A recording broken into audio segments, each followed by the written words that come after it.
എന്താ ഒരു ജുമാ മസ്ജിദ് മാഷാ അല്ലാഹ് മക്കളെ റാഹത്തല്ല ഇന്ന് ചേരൂലാലാട്ടോ ചേരൂലാലുണ്ട്. അപ്പോൾ സംഭവം എന്താ വെച്ചാൽ ഇവിടെ ഒരു പള്ളിയുണ്ട്. ഞാൻ ഇവിടെ വെള്ളിയാഴ്ച അല്ല ഇന്ന് വർക്ക് ജോലി ഉണ്ടായിരുന്നു. അപ്പോൾ പള്ളിക്ക് നിസ്കരിക്കാൻ വേണ്ടി കയറി. വലിയൊരു പള്ളിയുണ്ട് അവിടെ പോയേക്കാം നോക്കില്ല. അതാ വണ്ടി അവിടെ മേലെ കയറി. അതിപ്പോൾ എന്താ നല്ലൊരു ഡിസൈൻ ഉണ്ട്. അവർ റോഡിന് പേരെടുത്തതിന് വേറാത്ത് പറമ്പൽപുരിക റോഡ്. പക്ഷേ റോഡിൻ്റെ എല്ലാ കല്ലിൻ്റെ വർക്കും കാര്യങ്ങളൊക്കെ ഉഷാറായിക്കണ്ട. അപ്പം വേറെ ലെവലായിട്ട് പുറത്തുനിന്ന് കാണുമ്പോൾ തന്നെ വലിയൊരു കൊട്ടാരം പോലത്തെ ഒരു പള്ളി ഇട്ടാ ഭയങ്കര അത്ഭുതമായിട്ട്. കാരണം വലിയൊരു വീടാന്ന് തോന്നുന്നു, പക്ഷേ പള്ളിയാണ്. നമ്മളെ വെട്ടിച്ചിറക്ക ഉണ്ടല്ലോ വലിയൊരു വർക്ക്, അതേപോലത്തെ ഒരു വർക്കായിട്ട് അത് ചെയ്തിട്ട് നല്ല ഡിസൈൻ വർക്ക് മാഷല്ല.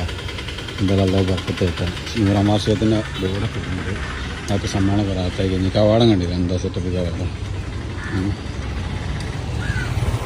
ഓളെടുക്കാൻ വേണ്ടി പ്രത്യേക ഒരു പുറത്ത് വേറെ സെറ്റപ്പ് ഉണ്ട്. അവിടെ കണ്ടിരുന്നത് പാർക്കിംഗ് ഏരിയ അതല്ല കളി നിൽക്കാക്ക നടക്കണ കാര്യം മുതലാക്കാം. ഓക്കെ കിണറുണ്ട്. ഞങ്ങൾ കിണർ